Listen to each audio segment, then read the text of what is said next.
ಕಳೆದ ಅವಧಿಯಲ್ಲಿ ನಾನು ವಿಜ್ಞಾನದ ಲಕ್ಷಣಗಳ ಕುರಿತು ಮಾತಾಡ್ತಾ ಇದ್ದಾಗ ಮೊದಲ 3 ಲಕ್ಷಣಗಳನ್ನು ಪ್ರಸ್ತಾಪ ಮಾಡಿದ್ದೆ. ಆ ಮೊದಲ 3 ಲಕ್ಷಣಗಳು, ಒಂದು ವಾಸ್ತವತೆ ಅಥವಾ ವಾಸ್ತವಿಕ ಸಂಗತಿ, ಎರಡನೇದು ಕಾರಣೀಯತೆ, ಮೂರನೇದು ಸಾರ್ವತ್ರಿಕತೆ. ಈ 3 ಲಕ್ಷಣಗಳನ್ನು ನಾನು ಅಭ್ಯಾಸ ಮಾಡಿದ್ದೆ. ಈಗ 4ನೇ ಲಕ್ಷಣಗಳಿಂದ ನಾವು ಅಭ್ಯಾಸ ಮಾಡೋಣ. ವಿಜ್ಞಾನಗಳ ಲಕ್ಷಣಗಳು.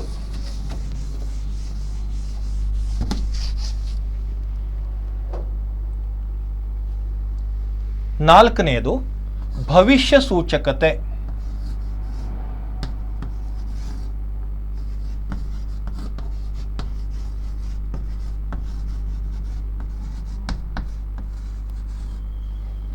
ಏನು ಭವಿಷ್ಯ ಸೂಚಕತೆ ಅಂದರೆ? ಮುಂದಾಗುವ ಘಟನೆಯನ್ನ ಅಥವಾ ಘಟನೆಗಳ ಸರಣಿಯನ್ನ ಮೊದಲೇ ಸೂಚಿಸುವುದಕ್ಕೆ ಭವಿಷ್ಯ ಸೂಚಕತೆ ಎನ್ನುತ್ತೇವೆ. ಮತ್ತೊಮ್ಮೆ ಹೇಳ್ತೇನೆ, ಮುಂದಾಗುವ ಘಟನೆಗಳನ್ನು ಅಥವಾ ಘಟನೆಯನ್ನು ಮೊದಲೇ ಸೂಚಿಸುವುದಕ್ಕೆ ಭವಿಷ್ಯ ಸೂಚಕತೆ ಎನ್ನಬಹುದು. ಹೇಗೆ ಮುಂದಾಗೋದನ್ನು ಹೇಳಬಹುದು? ಮುಂದಾಗೋದನ್ನು ಹೇಳಬೇಕು ಅಂತಂದರೆ ಅದು ಜ್ಯೋತಿಷ್ಯಾಸ್ತ್ರ ಅಲ್ಲ, ಅಥವಾ ಜ್ಯೋತಿಷ್ಯ ಹೇಳುವಂಗೆ ಅಲ್ಲ. ಇಲ್ಲಿ ಬರುವಂಥದ್ದೇನು, ನಮ್ಮ ವೈಜ್ಞಾನಿಕ ತರ್ಕ ಅಥವಾ ತಾರ್ಕಿಕತೆಯ ಮೂಲಕ ಮುಂದಿನದನ್ನು ಹೇಳುವುದನ್ನು ಭವಿಷ್ಯ ಸೂಚಕತೆ ಅಂತ ಹೇಳ್ತೇವೆ. ಈ ಜ್ಯೋತಿಷ್ಯ ಅದೊಂದು ವಿಜ್ಞಾನ ಅಂತ ಒಪ್ಕೊಳ್ಳೋಣ, ಆದರೆ ಇಲ್ಲಿ ವಿಜ್ಞಾನ ಅನ್ನುವ ಒಂದು ಚೌಕಟ್ಟಿನಲ್ಲಿ ನಾವೊಂದು ವಿದ್ಯಮಾನವನ್ನು ನೋಡಬೇಕಿದ್ರೆ ಮುಂದೆ ಏನಾಗ್ತದೆ ಅನ್ನೋದನ್ನು ಹೇಳಲಿಕ್ಕೆ ಒಂದಷ್ಟು ತಾರ್ಕಿಕತೆ ಇದೆ. ಆ ತರ್ಕಬದ್ಧ ವಿಚಾರಧಾರೆಗಳ ಮೂಲಕ ಹಿಂದೆ ಏನಾಗಿತ್ತು, ಮುಂದೆ ಏನಾಗತ್ತೆ ಅನ್ನೋದನ್ನು ಸೂಚಿಸ್ತೇವೆ. ಅದಕ್ಕೆ ಅದು ನಮ್ಮ ಲೆಕ್ಕಾಚಾರವೂ ಆಗಿರಬಹುದು ಅಥವಾ ಅನಿಸಿಕೆಯೂ ಆಗಿರಬಹುದು. ಆದರೆ ಈ ಲೆಕ್ಕಾಚಾರ ಅಥವಾ ಅನಿಸಿಕೆಯ ಹಿಂದೆ ವೈಜ್ಞಾನಿಕ ತರ್ಕ ಅಥವಾ ತಾರ್ಕಿಕತೆ ಇರಬೇಕು. ಭವಿಷ್ಯ ಸೂಚಕತೆ ಅಂದರೆ ಮುಂದಾಗುವ ಘಟನೆಯನ್ನು ಅಥವಾ ಘಟನೆಗಳ ಸರಣಿಯನ್ನು ಮೊದಲೇ ಸೂಚಿಸುವುದಕ್ಕೆ ಭವಿಷ್ಯ ಸೂಚಕತೆ ಎನ್ನುತ್ತೇವೆ. ಈ ಭವಿಷ್ಯ ಸೂಚಕತೆಯನ್ನು ಒಂದು ತಾರ್ಕಿಕ ನೆಲೆಗಟ್ಟಿನಲ್ಲಿ ವಿಶ್ಲೇಷಣೆ ಮಾಡಿ ನಾವು ಅದನ್ನು ಹೇಳ್ತೀವಿ. ಉದಾಹರಣೆಗೆ, ಭೂಕಂಪ ಸಂಭವಿಸ್ತದೆ. ಭೂಕಂಪ ಯಾವಾಗ ಸಂಭವಿಸ್ತದೆ ಅನ್ನೋದಕ್ಕೆ ಒಂದಷ್ಟು ವೈಜ್ಞಾನಿಕ ಅಧ್ಯಯನ ಇದೆ, ಅದರ ಸೂಚನೆಗಳು ಸಿಗ್ತದೆ. ಸಮುದ್ರದ ಒಂದು ಅಲೆಗಳಿಗೆ ಸಂಬಂಧಪಟ್ಟ ಹಾಗೆ ನಾವು ಸುನಾಮಿ ಯಾವಾಗ ಬರಬಹುದು ಅನ್ನೋದನ್ನು ಕೂಡ ಊಹಿಸ್ತೀವಿ. ಅದಕ್ಕೆ ಇದೇ ರೀತಿಯಲ್ಲಿ ನಾವು ಭೂಕಂಪದ ಜೊತೆಯಲ್ಲಿ ಮಳೆಯ ಒಂದು ಭವಿಷ್ಯದ ಬಗ್ಗೆ ಮಾತಾಡ್ತಾರೆ. ಹವಾಮಾನ ವರದಿ ಸಾಕಷ್ಟು ಸಲ ಗೊಂದಲಕ್ಕೆ ಈಡಾಗತ್ತೆ, ನಗೆಪಾಟಲಿಗೂ ಆಗತ್ತೆ. ಆದರೆ ಅವರು ಮಳೆ ಈ ಒಂದು ಯಾವ ರೀತಿಯ ಮೋಡಗಳ ದಟ್ಟತೆ ಇದೆಯೋ, ಅದರ ಗಾಢತೆ ಇದೆಯೋ, ಅದರ ಆಧಾರದ ಮೇಲೆ ಯಾವಾಗ ಮಳೆ ಹೆಚ್ಚಾಗತ್ತೆ, ಮೀನುಗಾರರಿಗೆ ಎಚ್ಚರಿಕೆನ ಕೊಡ್ತಾರೆ. ಅಂಥ ಸಂದರ್ಭಗಳಲ್ಲಿ ಹೀಗೆ ಆಗ್ತದೆ ಮುಂದೆ ಅನ್ನೋದನ್ನು ಮೊದಲೇ ಊಹಿಸ್ತಾರೆ. ಆ ಊಹಿಸಿ ಅದಕ್ಕೊಂದು ತಾರ್ಕಿಕ ನೆಲೆಗಟ್ಟಿನಲ್ಲಿ ಊಹಿಸ್ತಾರೆ. ಹಾಗೆ ಊಹಿಸೋದಿಲ್ಲ, ತಾರ್ಕಿಕ ನೆಲೆಗಟ್ಟಿನಲ್ಲಿ ಊಹಿಸ್ತಾರೆ. ಅದರ ಮೇಲೆ ಮುಂದೆ ಹೀಗೆ ಆಗ್ಬೋದು ಅಂತ ತಿಳಿಸ್ತಾರೆ.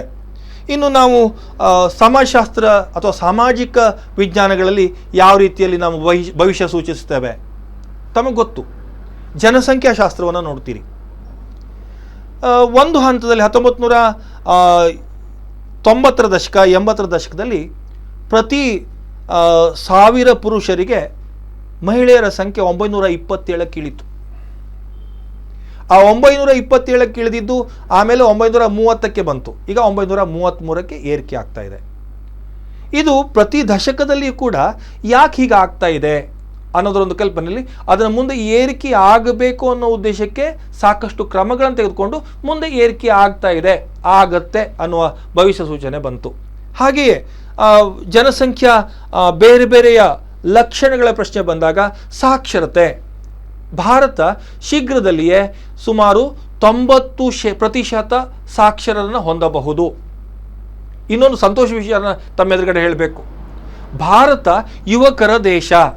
2026ರ ಹೊತ್ತಿಗೆ ಇಲ್ಲಿ ಜಗತ್ತಿನ ಎಲ್ಲ ರಾಷ್ಟ್ರಗಳಿಗಿಂತ ಹೆಚ್ಚಿನ ಯುವಕರು ನಮ್ಮ ದೇಶದಲ್ಲಿ ಇರ್ತಾರೆ. ಇದು ಭವಿಷ್ಯ ಸೂಚಕತೆ. ಇನ್ನು 2026 ಆಗಿಲ್ಲ, ಆದರೆ ನಾವು ಈಗಲೇ ಅದನ್ನು ಲೆಕ್ಕಾಚಾರ ಮಾಡಿದ್ದೀವಿ. ಒಂದು ತಾರ್ಕಿಕ ನೆಲೆಗಟ್ಟಿನಲ್ಲಿ ನಮ್ಮ ದೇಶದಲ್ಲಿ ಈಗಿರುವಂಥ 0ದಿಂದ 15 ವರ್ಷದವರೆಗಿನ ಜನಸಂಖ್ಯೆ ಏನು, ಆ ಒಂದು ಅವಧಿಗೆ ಎಷ್ಟರ ಪ್ರಮಾಣದಲ್ಲಿ ಆಗತ್ತೆ ಅನ್ನೋದಕ್ಕೊಂದು ಲೆಕ್ಕಾಚಾರ ಮಾಡಿ ಹಾಕಿರ್ತಾರೆ. ಅದಕ್ಕೆ ಭವಿಷ್ಯ ಸೂಚತೆ ಅನ್ನೋದು ಈ ಜಾತಕ ಜ್ಯೋತಿಷ್ಯಗಳ ನೀವು ಅಂದ್ಕೊಂಡ ಜ್ಯೋತಿಷ್ಶಾಸ್ತ್ರದ ಒಂದು ಲೆಕ್ಕಾಚಾರ. ಅವರಿಗೂ ಒಂದು ಲೆಕ್ಕಾಚಾರ ಇದೆ, ಅದಕ್ಕಾಗಿ ಅದು ಒಂದು ವಿಜ್ಞಾನ ಅನಿಸ್ಕೊಂಡಿದೆ. ಆ ಕಡೆಗಲ್ಲ, ನಾವು ವಿಜ್ಞಾನದಲ್ಲಿ ಬಳಸುವಂಥ ಸಂದರ್ಭ ಬಂದಾಗ ಅದು ನಿರ್ದಿಷ್ಟ ನೆಲೆಗಟ್ಟಿನಲ್ಲಿ, ತಾರ್ಕಿಕ ನೆಲೆಗಟ್ಟಿನಲ್ಲಿ ಚರ್ಚೆ ಮಾಡಿ ಇದು ಹೀಗೆ ಆಗಬಹುದು ಅನ್ನೋದನ್ನು ಊಹೆ ಮಾಡ್ತೇವೆ. ಮುಂದಾಗುವ ವಿಚಾರವನ್ನು ಅಥವಾ ಘಟನೆಗಳ ಸರಣಿಯನ್ನು ಊಹಿಸುವಂಥ ಸ್ಥಿತಿ ಇದೆ. Dear friends, ಪ್ರಿಡಿಕ್ಟಬಿಲಿಟಿ refers to the foretelling of an event or set of events which occurs in future. Again I will repeat, predictability refers to the foretelling of an event or the set of events which occurs in future. So prediction is generally understood as foretelling or making statement about the future. Prediction is generally understood as foretelling or making a statement about the future. So simple. But how to foretell the future occurrence? The foretelling of the future occurrence is based on logical or rational thinking. Unless it is a logical thinking or a rational thinking,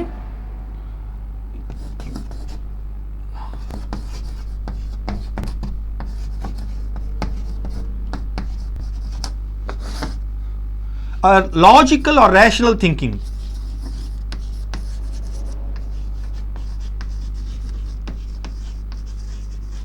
Rational thinking. So every occurrence will be foretold or it will be guessed. It will be a guesswork, no doubt.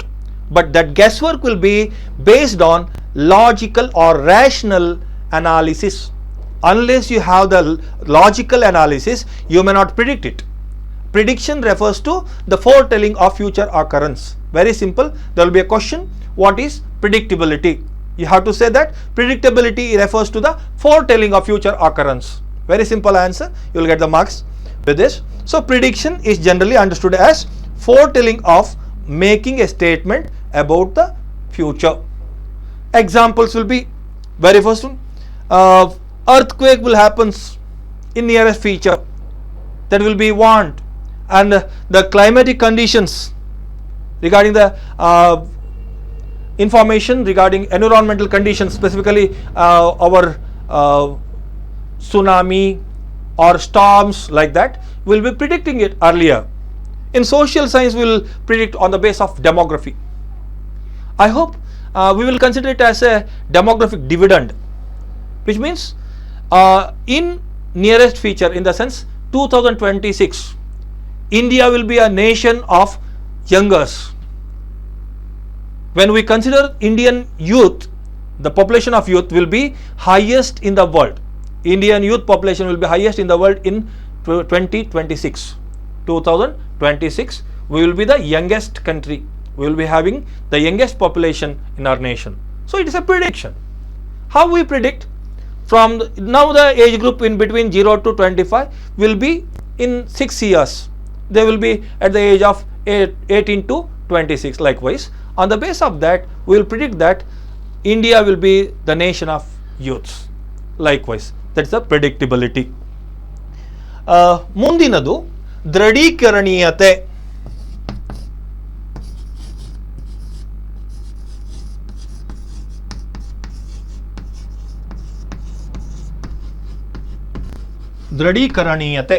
ದೃಢೀಕರಣ ಅಂದ್ರೆ ಏನು, ಅಥವಾ ಪ್ರಮಾಣೀಕರಣ ಏನು? ಹಾಗಂದ್ರೆ ಈಗ ನಾವು ಯಾವುದೋ ಒಂದು ಫ್ರಾಕ್ ಕಲ್ಪನೆಯನ್ನು ರಚನೆ ಮಾಡ್ಕೊಳ್ತೀವಿ.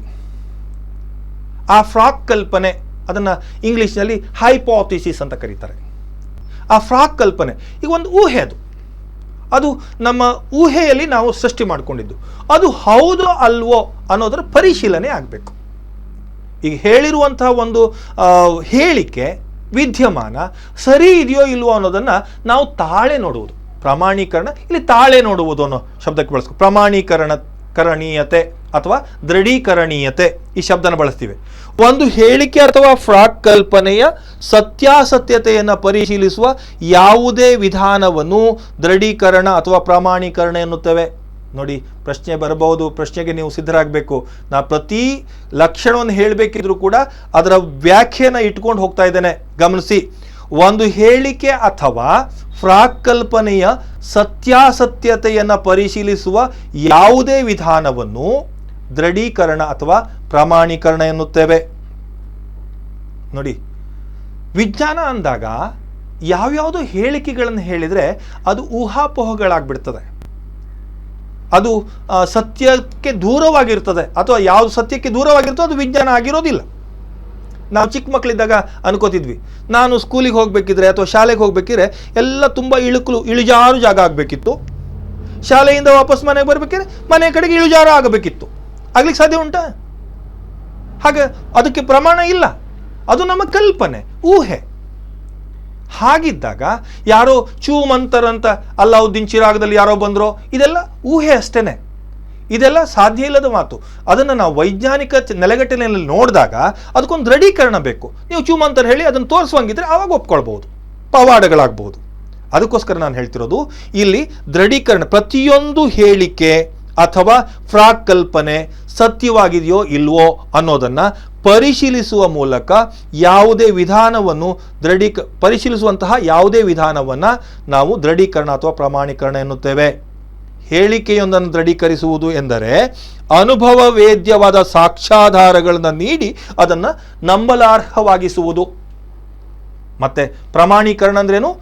ನೀವು ಹೇಳಿರುವ ಒಂದು ಕಲ್ಪನೆ ಅಥವಾ ಒಂದು ಸಂಗತಿ ಸರಿಯಾಗಿದೆಯೋ ಇಲ್ವೋ ಅನ್ನೋದಕ್ಕೆ ಒಂದಷ್ಟು ಅನುಭವ ವೇದ್ಯವಾದ ಸಾಕ್ಷ್ಯಾಧಾರಗಳ ಮೂಲಕ ಅದನ್ನು ನಂಬಲರ್ಹವಾಗಿಸುವುದು. ಅದನ್ನು ನಂಬಬೇಕು ಅಂದರೆ ನೀವು ಅನುಭವ ವೇದ್ಯವಾದ ಸಾಕ್ಷ್ಯಾಧಾರಗಳನ್ನು ಕೊಡಬೇಕು. ಹಾಗಿದ್ದಾಗ ಮಾತ್ರ ಅದು ದೃಢೀಕರಣ ಆಗ್ತದೆ. ಅದಕ್ಕೆ ಒಂದು ಉದಾಹರಣೆಯನ್ನು ಕೊಡ್ತೇನೆ. Earth revolves around the sun. Earth revolves the sun. ಬಹಳ ಸುಲಭವಾಗಿ ನೋಡ್ತೀರಿ ನೀವು. ಸೂರ್ಯನ ಸುತ್ತ ಭೂಮಿ ತಿರುಗ್ತದೆ. ಮೋಸ್ಟ್ಲಿ ಈ ಒಂದು ವಿದ್ಯಮಾನಕ್ಕೆ ಬಂದರೆ ಇಡೀ ಜಗತ್ತು ನಂಬ್ಕೊಂಡಿತ್ತು ಸೂರ್ಯನ ಸುತ್ತ ಭೂಮಿ ತಿರುಗ್ತಿಲ್ಲ, ಭೂಮಿಯ ಸುತ್ತ ಸೂರ್ಯ ತಿರುಗ್ತಿದ್ದಾನೆ ಅಂದರೆ ಬೆಳಗ್ಗೆ ಈ ಕಡೆಗಿರ್ತಾನೆ, ಸಂಜೆ. ಅದಕ್ಕಾಗಿಯೇ ಪಾಪ ಕೋಪರ್ನಿಕಸ್, ಗೆಲಿಲಿಯೋ ಸಾಕಷ್ಟು ಕಷ್ಟಪಡಬೇಕಾಯ್ತು. ಈ ಜಗತ್ತೇ ನಂಬಿತ್ತು ಭೂಮಿಯ ಸುತ್ತ ಸೂರ್ಯ ತಿರುಗ್ತಿದ್ದಾನೆ ಅಂತ. ಆದರೆ ವಿಜ್ಞಾನ ಅದನ್ನು ತಪ್ಪು ಅಂತ ಹೇಳ್ತು. ಇಲ್ಲ, ಸೂರ್ಯನ ಸುತ್ತ ಭೂಮಿ ತಿರುಗ್ತಾ ಇದೆ, ಇದೇ ಸತ್ಯ. ಅದಕ್ಕೆ ದೃಢೀಕರಣ ಕೊಟ್ಟರು. ಹೇಗೆ, ಯಾವ ರೀತಿಯಲ್ಲಿ? ಸೂರ್ಯನ ಗಾತ್ರವೇನು, ಅವನು ನಕ್ಷತ್ರ, ಗ್ರಹದವಾದಂತಹ ಭೂಮಿ ತನ್ನ ಅಕ್ಷದ ಸುತ್ತ ತಿರುಗ್ತಾ ಹೋಗ್ತದೆ, ಹಾಗೂ ಸೂರ್ಯನ ಸುತ್ತೂ ತಿರುಗ್ತಾ ಇದೆ ಅನ್ನುವ ಸೌರ ವಿದ್ಯಮಾನವನ್ನು ನಮಗೆ ಕೊಡಮಾಡಲ್ಪಡ್ತು. ಅದು ವಿಜ್ಞಾನದ ಶ್ರೇಯಸ್ಸು. ಅದಕ್ಕಾಗಿಯೇ ಸೂರ್ಯನ ಸುತ್ತ ಭೂಮಿ ತಿರುಗ್ತಾ ಇದೆ. ಇನ್ನೊಂದು ನಮಗೆ ಗೊತ್ತು, ನೀವೇ ಗಮನಿಸ್ತಿದ್ರಿ, ಆಲ್ ಮೆನ್ ಆರ್ ಮಾರ್ಟಲ್. ನೋಡಿ, ಒಂದು ವಿಶೇಷ, ಮನುಷ್ಯ ಜಾತಸ್ಯ ಮರಣಂ ಧ್ರುವಂ ಅಂತಾರೆ. ಹುಟ್ಟಿದ ಮನುಷ್ಯ ಸಾಯಲೇಬೇಕು, ಯಾರೂ ಚಿರಂಜೀವಿ ಇಲ್ಲ. ಸತ್ಯ ಅಲ್ವಾ? ನಾವು ಗಮನಿಸಿ, ಯಾರಾದರೂ ಮತ್ತೆ ಸಾವಿನ ಆಚೆಗೆ ಏನಿದೆ ಅನ್ನೋ ಪ್ರಶ್ನೆ ಬಂದರೆ ಅಲ್ಲಿಗೆ ಹೋದವರು ಇನ್ನೂ ವಾಪಸ್ ಬಂದಿಲ್ಲ. ಅದಕ್ಕೆ ಸಾವಿನ ಆಚೆಯ ಜಗತ್ತು ನಮಗೆ ಗೊತ್ತಿಲ್ಲ. ಅದಕ್ಕೆ ಮನುಷ್ಯನ ಜಗತ್ತು ಅನ್ನೋ ಅಲ್ಲಿ ಈ ಜಗತ್ತಿಗೆ ಒಮ್ಮೆ ಜನ್ಮವನ್ನು ತಳೆದ ಮೇಲೆ ಸಾಯಲೇಬೇಕು, ಇದು ಸತ್ಯ.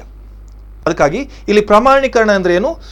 ಹುಟ್ಟಿದವನು ಸಾಯಲೇಬೇಕು, ಮನುಷ್ಯ ಯಾರೂ ಕೂಡ ಚಿರಂಜೀವಿ ಅಲ್ಲ, ಇದು ಸತ್ಯ. ಅದಕ್ಕೆ ಇಲ್ಲಿ ದೃಢೀಕರಣ ಅನ್ನೋದಕ್ಕೆ ನಾವು ಅನುಭವ ವೇದ್ಯವಾಗಿ ಬಂದಂಥ ವಿಚಾರಗಳನ್ನು ನಾವು ಇಟ್ಕೊಂಡಿದ್ದೀವಿ. Dear friends, the fifth character is verifiability. What is verification? ವೆರಿಫೈಯಬಿಲಿಟಿ.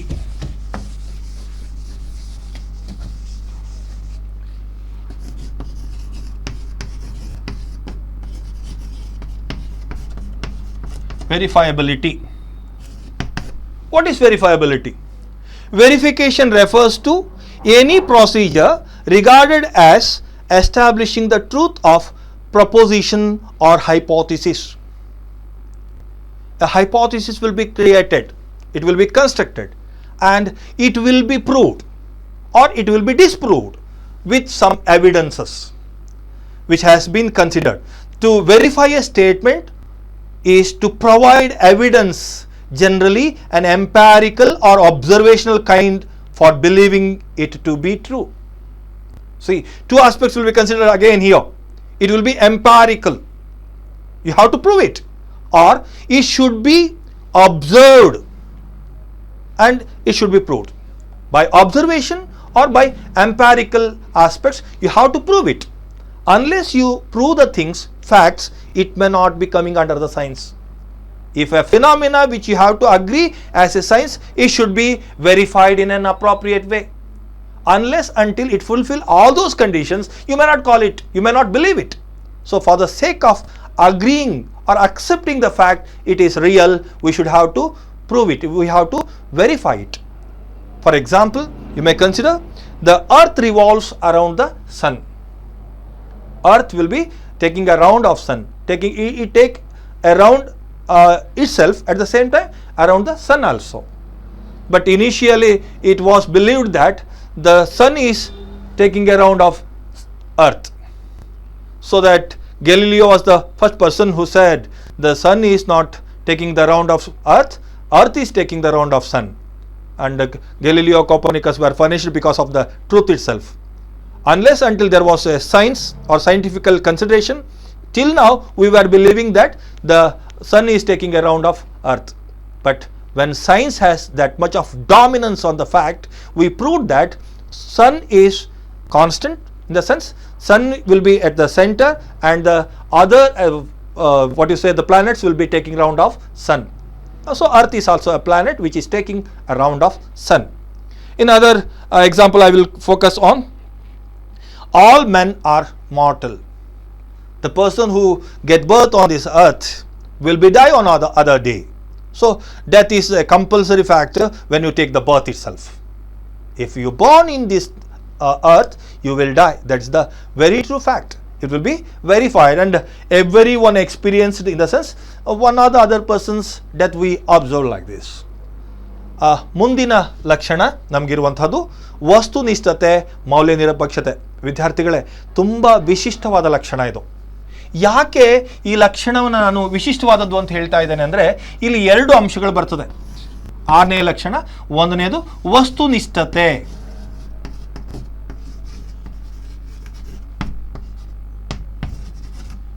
ಹಾಗೂ ಮೌಲ್ಯ ನಿರಪೇಕ್ಷತೆ.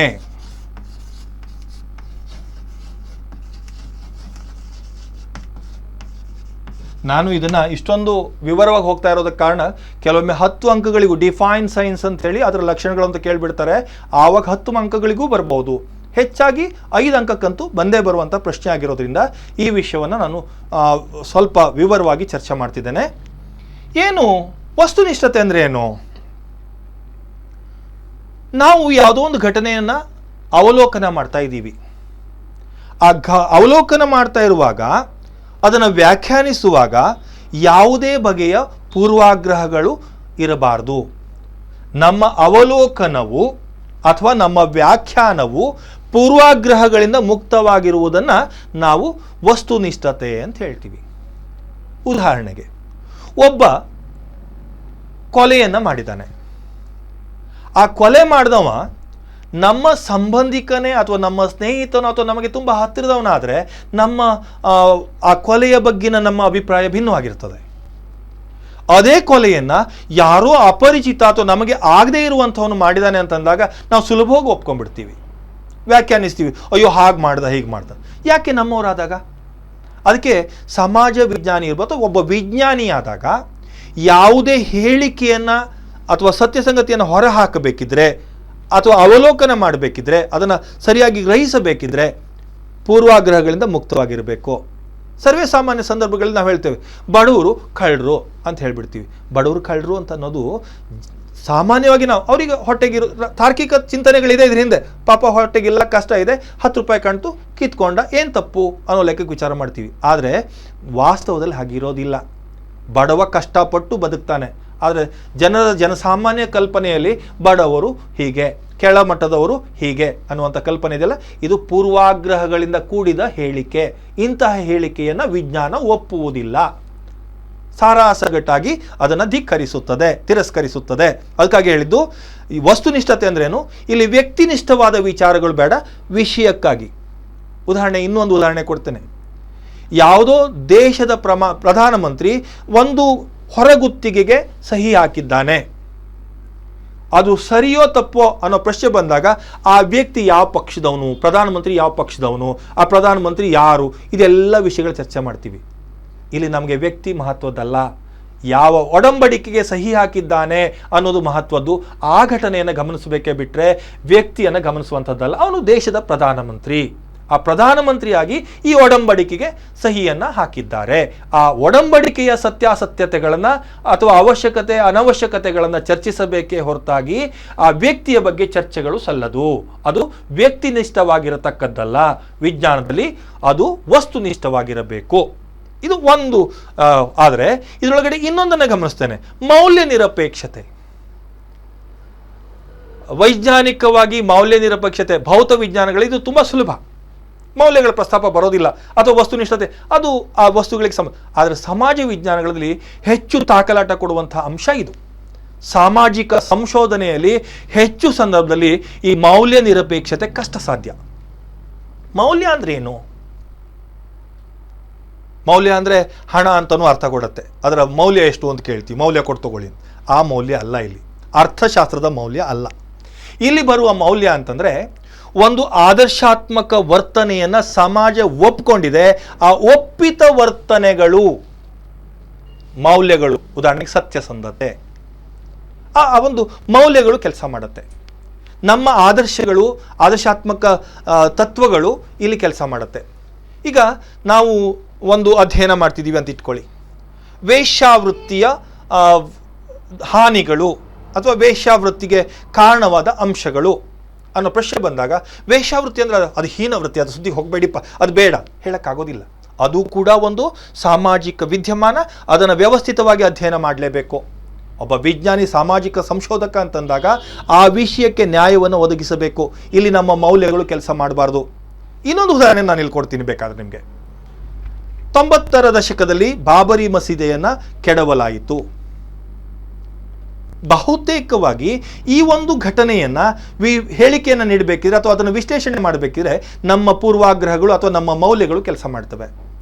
ನಾನೊಬ್ಬ ಹಿಂದೂ ಆಗಿದ್ದಾಗ ಬಹಳ ಒಳ್ಳೆ ಕೆಲಸ ಮಾಡಿದ್ರು, ಹಿಂದೆ ಅದನ್ನ ರಾಮ ಮಂದಿರನ ಕೆಡಗಿ ಬಾಬರಿ ಮಸೀದಿ ಕಟ್ಟಿದ್ರು, ಹಾಗಾಗಿ ಕೆಡಗಿದ್ದು ಸರಿ ಆಯಿತು ಅಂತ ಒಬ್ಬ ಹಿಂದೂ ಹೇಳ್ಬೋದು. ಒಬ್ಬ ಮುಸ್ಲಿಂ ಭಾರತದ ಒಂದು ವ್ಯವಸ್ಥೆಯಲ್ಲಿ ಈ ಮುಸ್ಲಿಂ ಧರ್ಮದ ಒಂದು ಶ್ರದ್ಧಾ ಕೇಂದ್ರದ ಮೇಲೆ ದಾಳಿಯಾಗಿದೆ, ಇದು ತಪ್ಪು ಅಂತ ಅವ್ರು ಹೇಳಿಕೆ ಕೊಡಬಹುದು. ಇನ್ಯಾವುದೋ ಬೇರೆ ಧರ್ಮದವರು ಅವ್ರು ಮಾಡಿದ್ರು ಇವ್ರು ಮಾಡಿದ್ರು ಸರಿ ಆಯಿತು ಅಂತ ಹೇಳ್ಬೋದು. ಆದರೆ ಒಬ್ಬ ಹಿಂದುವೋ ಒಬ್ಬ ಮುಸ್ಲಿಮನೋ ಒಬ್ಬ ಬೇರೆ ಜಾತಿಯವನೋ ಆಗಬೇಡಿ, ಒಬ್ಬ ಸಮಾಜಶಾಸ್ತ್ರದ ವಿದ್ಯಾರ್ಥಿಯಾಗಿ ವಿಚಾರ ಮಾಡಿ, ಒಬ್ಬ ಸಮಾಜ ವಿಜ್ಞಾನದ ವಿದ್ಯಾರ್ಥಿಯಾಗಿ ವಿಚಾರ ಮಾಡಿ. ಆವಾಗ ನಮ್ಮ ಮೌಲ್ಯದಿಂದ ಮುಕ್ತವಾಗಿ ನಾವು ಆ ಘಟನೆಯನ್ನು ಅವಲೋಕಿಸಬೇಕು. ಹೇಗೆ ಬರ್ತದೆ? ಭಾರತವು ಪರಮತ ಸಹಿಷ್ಣುತೆಗೆ ಮೆರೆದಂತಹ ದೇಶ.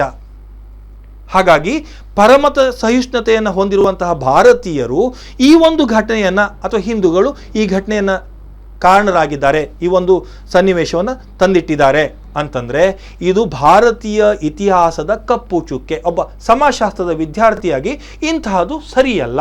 ಸಾಮಾಜಿಕ ಸೌಹಾರ್ದತೆಯನ್ನು ಹಾಳು ಮಾಡುವ ಅಥವಾ ಅದನ್ನು ಪುಡಿಗಟ್ಟುವಂತಹ ಒಂದು ಕೃತ್ಯ ನಡೆದಿದೆ, ಇದು ಖಂಡನೀಯ ಅನ್ನುವ ವಿಚಾರನ ನಾವಿಲ್ಲಿ ಮಂಡಿಸ್ತೇವೆ. ನಾನು ಹಿಂದುವೋ ಕ್ರಿಶ್ಚಿಯನ್ನೋ ಮುಸ್ಲಿಮೋ ಅನ್ನೋದು ಇಲ್ಲಿ ಪ್ರಸ್ತಾಪ ಅಲ್ಲ. ನನ್ನ ಮೌಲ್ಯಗಳು, ವೈಯಕ್ತಿಕ ಮೌಲ್ಯಗಳು ನನ್ನ ಅಧ್ಯಯನದಲ್ಲಿ ಯಾವುದೇ ತೊಂದರೆಯನ್ನು ಉಂಟು ಮಾಡಬಾರ್ದು. ಅಂದರೆ ಇಲ್ಲಿ ಪೂರ್ವಾಗ್ರಹಗಳಾಗಲಿ ಮೌಲ್ಯಗಳಾಗಲಿ ಕೆಲಸ ಮಾಡಬಾರ್ದು, ಅದು ನಿರಪೇಕ್ಷಣೀಯ. ಅದನ್ನೇ ನಾನಿಲ್ಲಿ ಮೌಲ್ಯ ಎಂದರೆ ಯಾವುದೇ ಸಂಶೋಧಕನಾಗಲಿ ಅಥವಾ ವಿಜ್ಞಾನಿಯಾಗಲಿ ತನ್ನ ವ್ಯಕ್ತಿಗತ ಮೌಲ್ಯಗಳು ಅಥವಾ ತಾತ್ವಿಕ ನಿಲುವುಗಳನ್ನು ಆಯ್ಕೆ ಮಾಡಿಕೊಂಡು ವಾಸ್ತವಾಂಶಗಳನ್ನು ವ್ಯಾಖ್ಯಾನ ಮಾಡಬಾರದು. ವಾಸ್ತವಾಂಶಗಳನ್ನು ವ್ಯಾಖ್ಯಾನಿಸುವಾಗ ತನ್ನ ಮೌಲ್ಯಗಳು ಅದರ ಮಧ್ಯದಲ್ಲಿ ಬರಬಾರದು. ಇದು ಪ್ರಸ್ತಾಪ. ಹಾಗೆಯೇ ಯಾವುದೇ ಕಾರಣಕ್ಕೆ ಇಂತಹ ಅಧ್ಯಯನಗಳು ಮೌಲ್ಯಗಳಿಂದ ಮುಕ್ತವಾಗಿರೋದು ಅವಶ್ಯಕತೆ ಅನ್ನೋ ವಿಚಾರವನ್ನು ಪ್ರಪ್ರಥಮವಾಗಿ ಪ್ರಸ್ತಾಪ ಮಾಡಿದ್ದು ಮ್ಯಾಕ್ಸ್ ವೆಬರ್, ಸಮಾಜಶಾಸ್ತ್ರದ ಸಂಸ್ಥಾಪಕರುಗಳಲ್ಲಿ ಒಬ್ಬರಾದಂತಹ ಮ್ಯಾಕ್ಸ್ ವೆಬರ್. ಅವರ ಈ ಅವರು ನಮ್ಮ ಅಧ್ಯಯನದಲ್ಲಿ ಹೇಳ್ತಾರೆ, ಐಡಿಯಲ್ ಟೈಪ್ಸ್ ಅನ್ನೋ ಒಂದು ಅಧ್ಯಯನ ವಿಧಾನವನ್ನು ಕೊಡ್ತಾರೆ ಅವರು. ಐಡಿಯಲ್ ಟೈಪ್ಸ್, ಆದರ್ಶ ಪ್ರರೂಪಗಳು ಅನ್ನೋ ಒಂದು ಪರಿಕಲ್ಪನೆ ಇದೆ. ಅದರಲ್ಲಿ ಹೇಳ್ತಾರೆ ಯಾವುದೇ ಒಂದು ಘಟನೆ ಇರಬಹುದು, ಅದನ್ನು ನಾವು ನಮ್ಮ ವೈಯಕ್ತಿಕ ಮಟ್ಟಕ್ಕೆ ತೆಗೆದುಕೊಂಡು, ನಮ್ಮ ವೈಯಕ್ತಿಕ ಮೌಲ್ಯಗಳಿಗೆ ತೆಗೆದುಕೊಂಡು ಅಭ್ಯಾಸ ಮಾಡಬೇಡಿ. ಆ ಘಟನೆಯ ಸತ್ಯಾಸತ್ಯತೆಗಳಿಗೆ ಸಂಬಂಧಪಟ್ಟಂಥ ಆದರ್ಶಾತ್ಮಕ ಒಂದು ಪರಿಕಲ್ಪನೆಯನ್ನು ಮಾಡಿಕೊಂಡು ಅದ್ರ ಜೊತೆಯಲ್ಲಿ ತುಲನೆ ಮಾಡಿ ಆ ವಿಷಯವನ್ನು ಅಭ್ಯಾಸ ಮಾಡಬೇಕು ಅನ್ನೋದು ಮ್ಯಾಕ್ಸ್ ವೆಬರ್ರ ಅಭಿಪ್ರಾಯ. I hope it's very clear for you. The sixth character is objectivity and value neutrality. What is objectivity? Objectivity and value neutrality.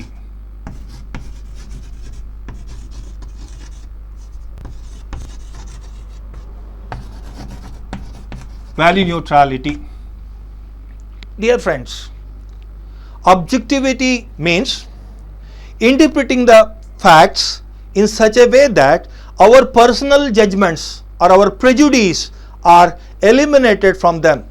While you are going to make a statement, while you are going to interpret a situation, your personal judgments or prejudice, predetermined judgments should be very, very clear. It should not interfere in the matter. You have to avoid the prejudice, because a fact will be considered in a neutral consideration. The fact will be considered on the base of neutral aspects. So you have to observe or watch a fact on the base of neutral consideration. Your prejudice or your personal grudges or personal judgments should be very silent while you are going to make a statement. And an absence of bias in making or interpreting the observation is called as objectivity. Again, I will repeat, because there will be a question, what is objectivity? Please take it down. An absence of bias in making or interpreting observations will be called as objectivity. We should be free from our personal judgments, prejudice. Then the second part, what is value neutrality? Here the second part is value neutrality. What is value? Value will be considered as an ideationally created socially accepted behavioral patterns. Ideationally created socially acceptable patterns of behaviors will be considered as values. Truthfulness or religious considerations will be there. So value neutrality implies that the researcher must control the influence of his personal values. His personal value should be very silent while he is going to take a research. So his personal value should be neutral while he is going for a research. Again, I will repeat. Value neutrality implies that the researcher must control the influence of his personal values on his studies or research. His personal value should not work. Whatever the topic, whatever the fact, whatever the phenomena, he has to study without his value. His value will be silent. He should be a sociology researcher only. His religion, his caste, whatever it may be, it is totally neglected. While studying, he is a social researcher. So I will give the example of Babar Masjid. Abolition of Babar Masjid, destruction of Babar Masjid. While you are going to explain the fact which has been destruction of Babar Masjid, if you are a Hindu, your view will be positively supporting that. If you are a Muslim, you will opposing the fact. If you are a Christian, you will be neutral. You will be saying your own opinion. You will be giving your own opinion. But while you are studying this fact, you should be very free from these values, personal values. You will be neither Hindu nor Christian nor Muslim. You will be a sociology student, sociology researcher. While studying without your values, you will consider this. Hindus are famous for their tolerance.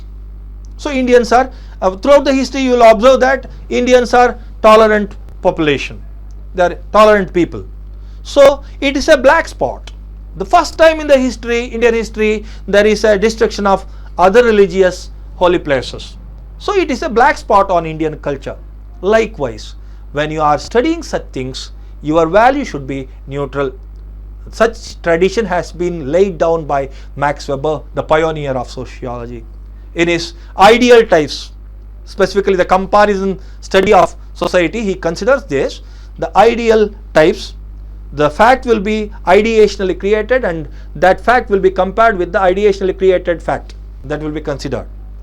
So the last and not least, it is the last character but not least the least character, specifically scientific methods.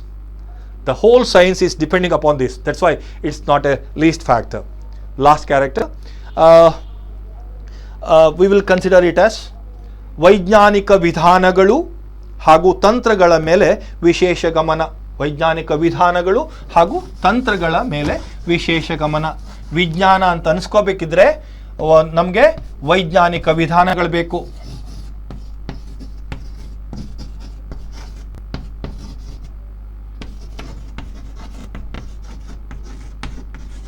ನಾನೀಗಾಗಲೇ ವಿಧಾನಗಳು ಅಂದ್ರೆ ಏನು ಅಂತ ಹೇಳಿದ್ದೀನಿ, ವಿಧಾನಗಳ ಬಗ್ಗೆ ಗಮನ ಸೆಳೆದಿದ್ದೀನಿ. ಯಾವುದೇ ಒಂದು ವಿದ್ಯಮಾನ ವೈಜ್ಞಾನಿಕವಾಗಿದೆ ಅನ್ನಬೇಕಿದ್ರೆ ಅದಕ್ಕೆ ವೈಜ್ಞಾನಿಕ ವಿಧಾನಗಳ ಮೂಲಕ ಅವಲೋಕನಗೊಂಡಿರಬೇಕು. ಒಂದು ವಿಜ್ಞಾನ ಅಂತ ಕರೆಸ್ಕೋಬೇಕು ಅಂದರೆ ಅದು ವೈಜ್ಞಾನಿಕ ವಿಧಾನಗಳನ್ನು ಅನುಸರಿಸಲೇಬೇಕು. ಇದು ಅನಿವಾರ್ಯ. ಯಾಕೆಂದರೆ ಕಾರ್ಲ್ ಪಿಯರ್ಸನ್ ಅನ್ನುವಂತಹ ಒಬ್ಬ ಸಮಾಜ ವಿಜ್ಞಾನಿ ಹೇಳ್ತಾನೆ, ವಿಜ್ಞಾನದ ಏಕತೆಯು ಅದರ ವಿಧಾನಗಳಲ್ಲಿ ಕಾಣಸಿಗುತ್ತದೆಯೇ ಹೊರತು ಅದರ ವಸ್ತು ವಿಷಯಗಳಲ್ಲ. ವಿಜ್ಞಾನದ ವಿಷಯ ಏನು ಅನ್ನೋದಕ್ಕಿಂತ ಹೆಚ್ಚಿಗೆ ಯಾವ ವಿಧಾನದಲ್ಲಿ ಅದನ್ನ ಅವಲೋಕನ ಮಾಡಿದ್ದೀರಿ, ಸಮರ್ಪಕ ವಿಧಾನಗಳಲ್ಲಿ ಅದನ್ನು ಗೆದ್ದು ಬಂದಿದೆಯೇ, ಅದನ್ನು ಸಮರ್ಪಕ ವಿಧಾನಗಳು ಅದನ್ನು ಸಮರ್ಥಿಸ್ತದೆಯೇ ಅನ್ನೋದ್ರ ಮೇಲೆ ಆ ವಿಜ್ಞಾನದ ಶ್ರೇಷ್ಠತೆ ನಿಂತ್ಕೊಳ್ತದೆ. ಹಾಗಾಗಿ ನಾವು ಸಾಕಷ್ಟು ಸಲ ಇಂತಹ ವಿಚಾರಗಳನ್ನು ಗಮನಿಸ್ತೀವಿ. ಯಾವುದೇ ಕಾರಣಕ್ಕೂ ಕೂಡ ಒಂದು ವಿದ್ಯಮಾನ ವೈಜ್ಞಾನಿಕ ಅಥವಾ ವಿಜ್ಞಾನ ಅನಿಸ್ಕೋಬೇಕಿದ್ರೆ ಆ ವಿದ್ಯಮಾನದ ಹಿಂದೆ ವೈಜ್ಞಾನಿಕ ಅವಲೋಕನ ಇರಲೇಬೇಕು. ಸೊ ಯಾವುದೇ ಕಾರಣಕ್ಕೂ ಕೂಡ ವೈಜ್ಞಾನಿಕ ವಿಧಾನಗಳು ತಂತ್ರಗಳ ಮೇಲೆ ವಿಶೇಷವಾಗಿ ಗಮನ ಕೊಡಬೇಕು. ಯಾವ್ಯಾವ ಹಂತ ಬರುತ್ತೆ ಇಲ್ಲಿ ಅಂತಂದರೆ, ಭೌತ ವಿಜ್ಞಾನಗಳಾದರೆ ಆ ಸಂದರ್ಭದಲ್ಲಿ ನಾವು ಗಮನಿಸುವಂಥದ್ದು ಅದರ ಬಣ್ಣ, ರುಚಿ, ವಾಸನೆ, ಅದರ ಸಾಂದ್ರತೆ, ಸಂಯೋಗ ಇತ್ಯಾದಿಗಳನ್ನೆಲ್ಲ ನೋಡ್ತಾ ಹೋಗ್ತೇವೆ. ಸಮಾಜ ವಿಜ್ಞಾನಗಳಲ್ಲಾದರೆ ಅದರ ಮಾಹಿತಿಯನ್ನು ಕ್ರೋಢೀಕರಿಸ್ತೇವೆ. ಆ ಮಾಹಿತಿಯನ್ನು ಕ್ರೋಢೀಕರಿಸಿದ ಮೇಲೆ ಆ ಮಾಹಿತಿಗಳನ್ನು ವಿಶ್ಲೇಷಣೆ ಮಾಡ್ತೇವೆ, ಪಟ್ಟಿ ಮಾಡ್ತೇವೆ. ಆಮೇಲೆ ಅದನ್ನು ಪರಿಶೀಲನೆ ಮಾಡಿ ಅದರಲ್ಲಿ ಒಂದು ಪ್ರಕಲ್ಪಗಳ ನಿರ್ಮಾಣ ಮಾಡ್ತೇವೆ. ಆ ಪ್ರಾಕಲ್ಪನೆಗಳ ನಿರ್ಮಾಣ ಮಾಡಿದ್ಮೇಲೆ ಅದರ ಪರಿಶೀಲನೆ ಮಾಡಿ ಕೊನೆಯಲ್ಲಿ ವಾಸ್ತವದ ಜೊತೆಯಲ್ಲಿ ತುಲನೆ ಮಾಡಿ ನೋಡಿದಾಗ ಸತ್ಯಸಂಗತಿಯ ವೈಜ್ಞಾನಿಕ ಒಂದು ಫಲಿತಾಂಶ ಸಿಗತ್ತೆ. ಅದು ವಿಜ್ಞಾನಕ್ಕೆ ನಾವು ಒಪ್ಕೊಳ್ಳುವಂಥ ವಿಷಯ ಆಗಿರುತ್ತೆ. ಅದಕ್ಕಾಗಿ ವೈಜ್ಞಾನಿಕ ವಿಧಾನಗಳ ಮೇಲೆ ವಿಶೇಷ ಗಮನನ ಕೊಟ್ಟಿದ್ದೀವಿ. So insistence on scientific methods and techniques. Dear students, science is not a science if it is not followed the scientific methods. I have considered what is science, what is scientific method. So I may not repeat it again. A branch of knowledge can be called as a science only if it relies on the scientific methods. Only if it relies on the scientific method. Otherwise it is not a science. So simply, while you have to consider the scientific methods, you have to check its color, its smell, its flavor, what you say, and taste. Everything will be considered. Its covalency, everything regarding the physical factors, we have to consider that. In social fact, we have to consider regarding the data collection and tabulation, hypothesis, creating the hypothesis, verification and comparison, and findings and conclusions. These are the steps, step by step consideration of the social or scientific events or scientific facts. By these words, I am concluding. I hope all the things, I will repeat it again. I started with what is science, then I considered with the characteristics of science. 7 characteristics I have considered. One is factuality. Second one is causality, third one universality, predictability, verifiability, then objectivity and value neutrality, then scientific methods. These 7 characteristics are very important while you are studying about the science. Friends, next heading for us is we have to consider regarding the classification of science. What is classification of science? Because while you are intended to study the science, there is a biggest challenge. There is a biggest challenge. What is the biggest challenge?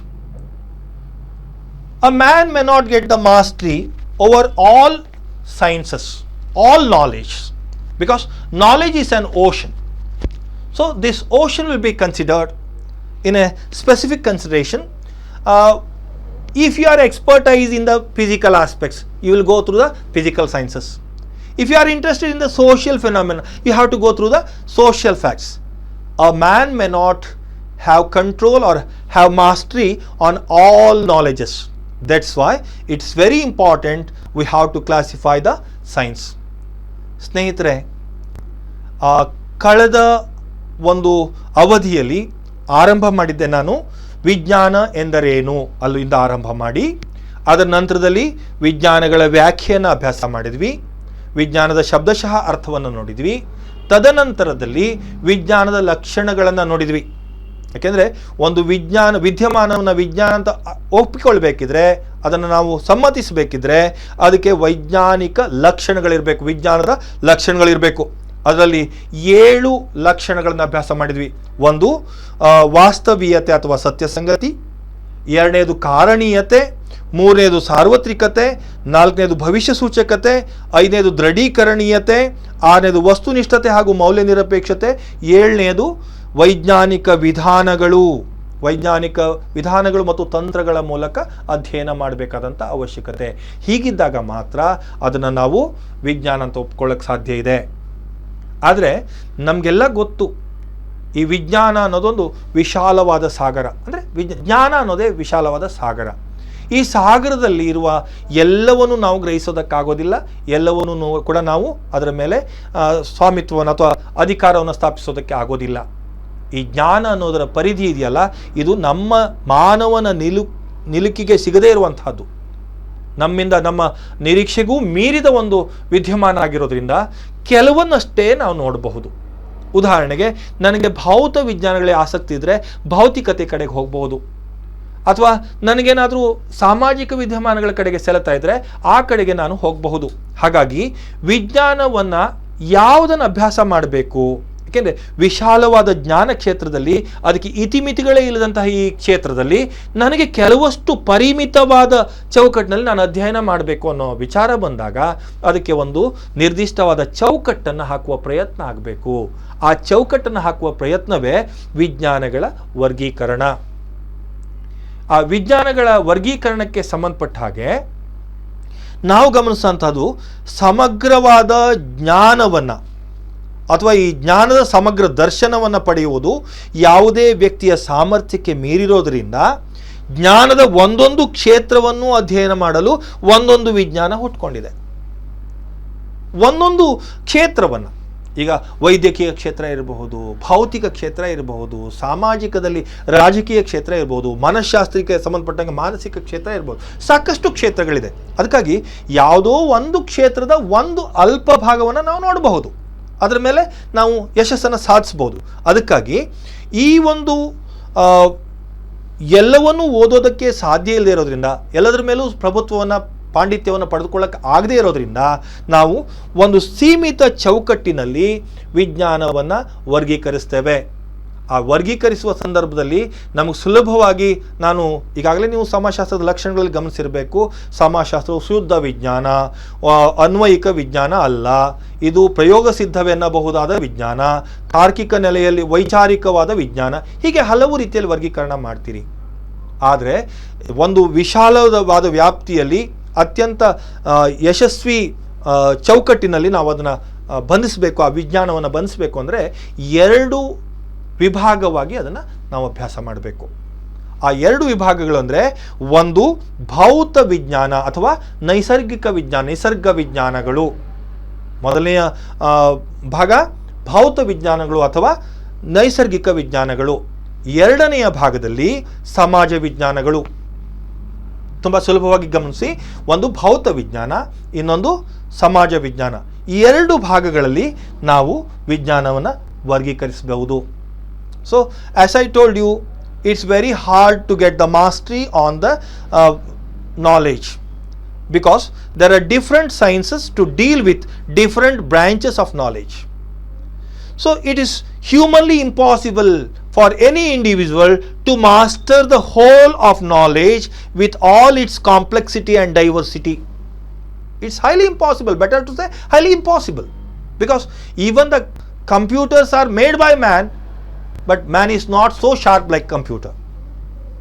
Computers are made by man, but we are not so sharp.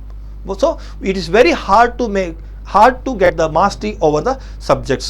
That's what I said. It's humanly impossible for any individual to master the whole of knowledge with all its complexity and diversity. So the science has been made with a particular framework, and it has been classified on the base of general consideration. One is physical science, the other one is social science. Two main branches of science will be considered as physical science and social science.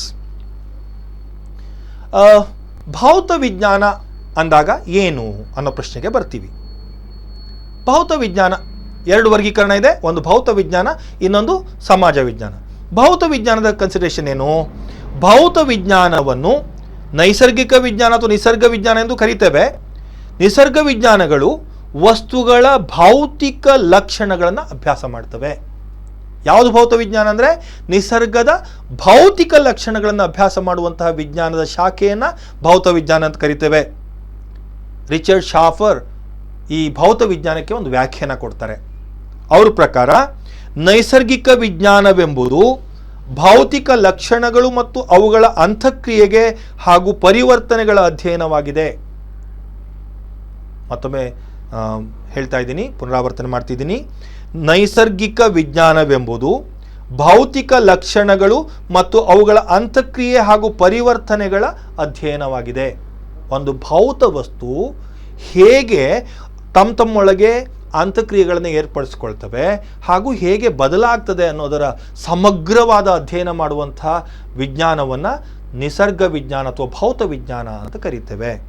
ಉದಾಹರಣೆಗೆ ಭೂಗರ್ಭಶಾಸ್ತ್ರ, ಭೌತಶಾಸ್ತ್ರ, ರಸಾಯನಶಾಸ್ತ್ರ, ಖಗೋಳಶಾಸ್ತ್ರ, ನಾವು ಸ್ವಲ್ಪ ಮುಂದುವರೆದು ಸಸ್ಯಶಾಸ್ತ್ರ, ಪ್ರಾಣಿಶಾಸ್ತ್ರಗಳನ್ನು ಇದರೊಳಗೆ ಸೇರಿಸ್ಕೊಳ್ತೀವಿ. ಅದು ಜೈವಿಕ ವಿಜ್ಞಾನ ಅಂತ ಬರುತ್ತೆ, ಆದರೂ ನಾವಿಲ್ಲಿ ಭೌತ ವಿಜ್ಞಾನಗಳ ಸಾಲಲ್ಲಿ ಗಮನಿಸ್ತಾ ಇದ್ದೀವಿ.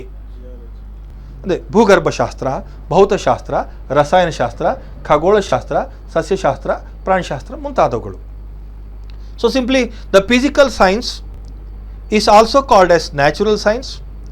Physical science studies scientifically the physical universe. They study the natural objects and the physical features of nature. They study the natural objects and their physical feature of the nature. So, according to Richard Schafer, natural science is the study of physical features of nature and the way they interacted and change. So, physical science studies the nature in which they were how they interact and how they going to change. That will be considered in physical science. Again, I will repeat. According to Richard Schafer, the natural science is the study of physical feature of the nature. It studies the physical features of nature and the way in which they interact and they change. That will be considered in physical science. Examples for physical science is physics, chemistry, geology, astronomy, botany, zoology. Actually, botany, zoology will become biological science it is. But we will consider it under the physical sciences. Again, I will repeat the examples. There will be a question. What is physical science? And give two examples for physical science. There will be a common question it is. So simple consideration. I gave the definition. The second aspect, Physical science, examples for physical science is physics, chemistry, geology, astronomy, botany, zoology, etc. So ಸಮಾಜ ವಿಜ್ಞಾನ. ಸಮಾಜ ವಿಜ್ಞಾನ ನನಗೆ ಅಥವಾ ನಮಗೆ ನಿಮಗೆ ಹೆಚ್ಚು ಅಭ್ಯಾಸಕ್ಕೆ ಬೇಕಾಗಿರೋದು ಸಮಾಜ ವಿಜ್ಞಾನ. ನಾನು ಈ ಭಾಗವನ್ನು ಹೆಚ್ಚು ಲಕ್ಷ್ಯ ಹಾಕಬೇಕಾಗಿದೆ. ಯಾಕೆಂದರೆ ಭೌತ ವಿಜ್ಞಾನಗಳು ನಮ್ಮ ಅಧ್ಯಯನಕ್ಕೆ ಅಷ್ಟಕ್ಕೆ ನಿಲ್ಲಿಸ್ಕೊಳ್ತೀವಿ. ಆದರೆ ಹೆಚ್ಚಿನ ಪ್ರಶ್ನೆಗಳು ನಮಗೆ ಸಂಬಂಧಕ್ಕೆ ಬರೋದು ಅಂದರೆ ಸಮಾಜ ವಿಜ್ಞಾನಗಳು. ಈ ಸಮಾಜ ವಿಜ್ಞಾನಗಳ ಪರಿಭಾಷೆಯಲ್ಲಿ ಸಮಾಜ ವಿಜ್ಞಾನಗಳು ಮಾನವನ ಸಾಮಾಜಿಕ ಜಗತ್ತನ್ನು ಕುರಿತು ಅಧ್ಯಯನ ಮಾಡುತ್ತವೆ. ಸಾಮಾಜಿಕ ಜಗತ್ತಿನಲ್ಲಿ ಮಾನವನ ವ್ಯವಹಾರಕ್ಕೆ ಸಂಬಂಧಿಸಿದ ಆರ್ಥಿಕ, ಧಾರ್ಮಿಕ, ರಾಜಕೀಯ, ಸಾಮಾಜಿಕ, ಸಾಂಸ್ಕೃತಿಕ ಚಟುವಟಿಕೆಗಳ ವೈಜ್ಞಾನಿಕ ಅಧ್ಯಯನವೇ ಸಮಾಜ ವಿಜ್ಞಾನವಾಗಿದೆ. ಮತ್ತೊಮ್ಮೆ ಹೇಳ್ತಾ ಇದ್ದೀನಿ, ಈ ಸಾಮಾಜಿಕ ಜಗತ್ತಿನಲ್ಲಿ ಮಾನವನ ವ್ಯವಹಾರಕ್ಕೆ ಸಂಬಂಧಿಸಿದಂತಹ ಆರ್ಥಿಕ ವಿದ್ಯಮಾನಗಳಿರ್ಬೋದು, ಧಾರ್ಮಿಕ, ರಾಜಕೀಯ, ಸಾಮಾಜಿಕ, ಸಾಂಸ್ಕೃತಿಕ ವಿದ್ಯಮಾನಗಳಿರ್ಬೋದು, ಇವುಗಳ ಕುರಿತಾಗಿ ವೈಜ್ಞಾನಿಕವಾದ ಅಧ್ಯಯನ ಮಾಡಿದರೆ ಅದು ಸಮಾಜ ವಿಜ್ಞಾನ ಅನಿಸ್ಕೊಳ್ತದೆ. ಇಯಾನ್ ರಾಬರ್ಟ್ಸನ್ ಅನ್ನುವಂಥವರು ಒಂದು ವ್ಯಾಖ್ಯಾನ ಕೊಡ್ತಾರೆ ಸಮಾಜ ವಿಜ್ಞಾನಕ್ಕೆ. ಆ ವ್ಯಾಖ್ಯೆ ಹೀಗಿದೆ: ಮಾನವನ ವರ್ತನೆಯ ವಿಭಿನ್ನ ಅಂಶಗಳ ಅಧ್ಯಯನ ಮಾಡುವಂತಹ ಮಾನವನ ವರ್ತನೆಯ ವಿಭಿನ್ನ ಅಂಶಗಳನ್ನು ಅಧ್ಯಯನ ಮಾಡುವಂತಹ ಪರಸ್ಪರ ಸಂಬಂಧಿತವಾದ ಅಧ್ಯಯನ ಶಾಸ್ತ್ರಗಳ ಸಮುಚ್ಚಯವನ್ನು ನಾವು ಸಮಾಜ ವಿಜ್ಞಾನ ಎನ್ನುತ್ತೇವೆ. ವಿದ್ಯಾರ್ಥಿಗಳೇ, ಅವಶ್ಯಕತೆ ಇದ್ದರೆ ಬರ್ಕೊಳ್ಳಿ. ನಾನು ಮತ್ತೆ ಇದನ್ನು ಹೇಳ್ತಾ ಇದ್ದೇನೆ. ಮಾನವನ ವರ್ತನೆಯ ವಿಭಿನ್ನ ಅಂಶಗಳನ್ನು ಅಧ್ಯಯನ ಮಾಡುವಂತಹ ಪರಸ್ಪರ ಸಂಬಂಧಿತವಾದ ಅಧ್ಯಯನ ಶಾಸ್ತ್ರಗಳ ಸಮುಚ್ಚಯವನ್ನು ಸಮಾಜ ವಿಜ್ಞಾನ ಎನ್ನಬಹುದು. ತುಂಬ ಸುಲಭವಾದಂತಹ ವ್ಯಾಖ್ಯೆ ಇದು. ಮಾನವನ ವಿಭಿನ್ನ ವರ್ತನೆಗಳು, ನಾ ಹಿಂದಿನ ಹೇಳಿಕೆಯನ್ನು ಹೇಳಬೇಕಿದ್ರೆ ಹೇಳಿದೆ, ಆರ್ಥಿಕ ವರ್ತನೆ ಇರಬಹುದು, ಧಾರ್ಮಿಕ ವರ್ತನೆ ಇರಬಹುದು, ರಾಜಕೀಯ ವರ್ತನೆ ಇರಬಹುದು, ಸಾಂಸ್ಕೃತಿಕ ಸಾಮಾಜಿಕ ವರ್ತನೆಗಳಿರಬಹುದು, ಮಾನಸಿಕ ವರ್ತನೆಗಳು, ಯಾವ ವರ್ತನೆ ಇರಬಹುದು ಆ ವರ್ತನೆಯನ್ನು ಅಧ್ಯಯನ ಮಾಡುವಂಥ ಒಂದು ವಿಜ್ಞಾನ, ಅದು ಸಮಾಜ ವಿಜ್ಞಾನ ಅನಿಸ್ಕೊಳ್ತದೆ. ಆದರೆ ಈ ವಿಜ್ಞಾನ ಏನಿದೆಯಲ್ಲ, ಇವೆಲ್ಲವೂ ಕೂಡ ಸಮಾಜ ವಿಜ್ಞಾನಗಳು ಸಮಾಜ ಕೇಂದ್ರೀಕೃತವಾದದ್ದು. ಅದಕ್ಕಾಗಿಯೇ ಸಮುಚ್ಚಯವನ್ನು ಅನ್ನುವ ಶಬ್ದ ಬಳಸಿದರು. ಇವೆಲ್ಲವೂ ಅಭ್ಯಾಸ ಮಾಡೋದು ಸಮಾಜದಲ್ಲಿರುವ ವಿದ್ಯಮಾನಗಳನ್ನು. ಮತ್ತೊಂದು ವಿಶೇಷ ಈ ಸಮಾಜ ವಿಜ್ಞಾನದ್ದು, ಒಂದು ವಿಜ್ಞಾನಕ್ಕೆ ಇನ್ನೊಂದು ವಿಜ್ಞಾನದ ಅಂತರ್ ಸಂಬಂಧ ಇದೆ. ಅದಕ್ಕೆ ಪರಸ್ಪರ ಸಂಬಂಧಿತವಾದ ಅನ್ನೋ ಶಬ್ದ ಇದೆ.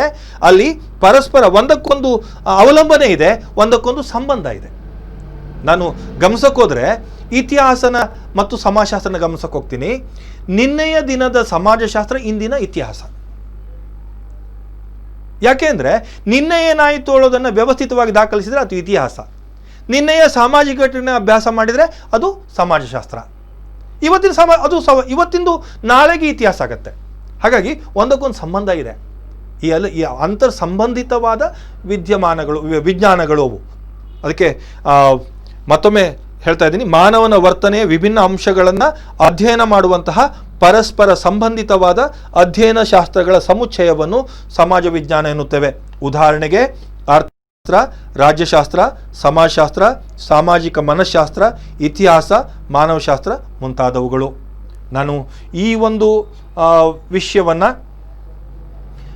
ಹೆಚ್ಚು ಲಕ್ಷ್ಯ ಹಾಕಿ ನಿಮ್ಗೆ ಹೇಳ್ತಾ ಇದ್ದೇನೆ. ಯಾಕೆಂದರೆ ಇದು ನಮ್ಮ ಅಭ್ಯಾಸದ ಕೇಂದ್ರ ಬಿಂದು ಸಮಾಜ ವಿಜ್ಞಾನ.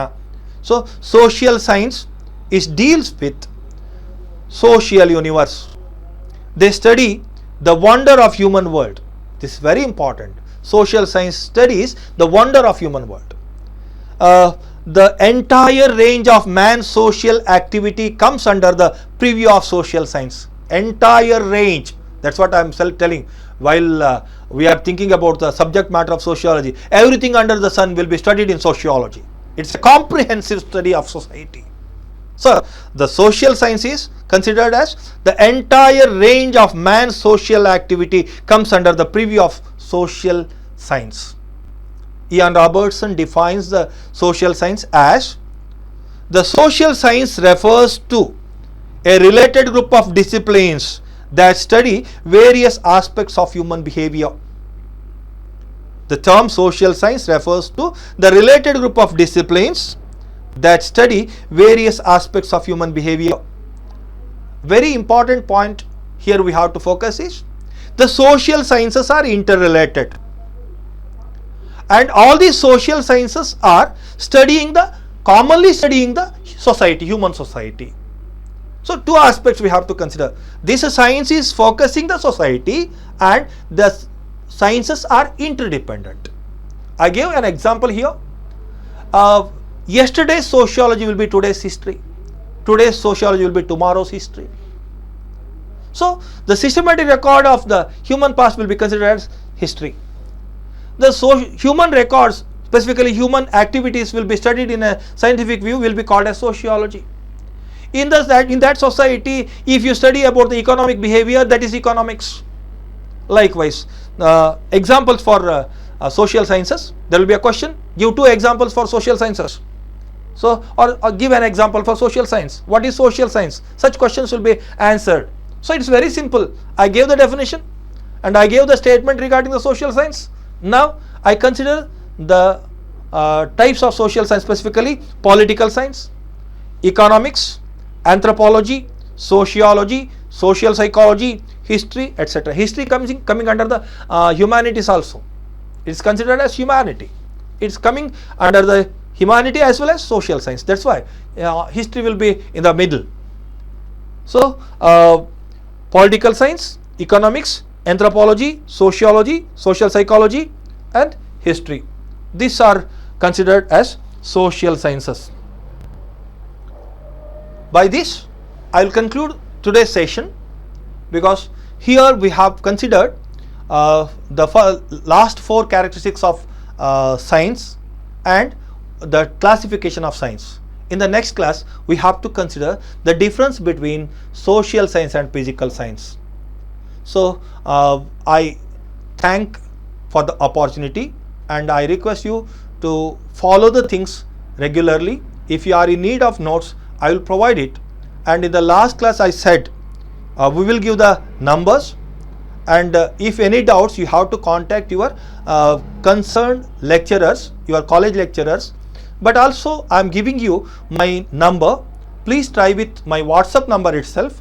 So this is my number, 889 2415 999. Again I will repeat, 889 2415 999. This is my number. You please contact me on this number through WhatsApp only. I will answer your questions if they are typed in the WhatsApp. If possible, I don't know whether you are capable of calling me on this number, because I may not be reachable for you. So if you have doubts, first priority is you have to ask your teachers, your lecturers of your own college. If not, you may please contact me through WhatsApp. That's better. Thank you. Thank you.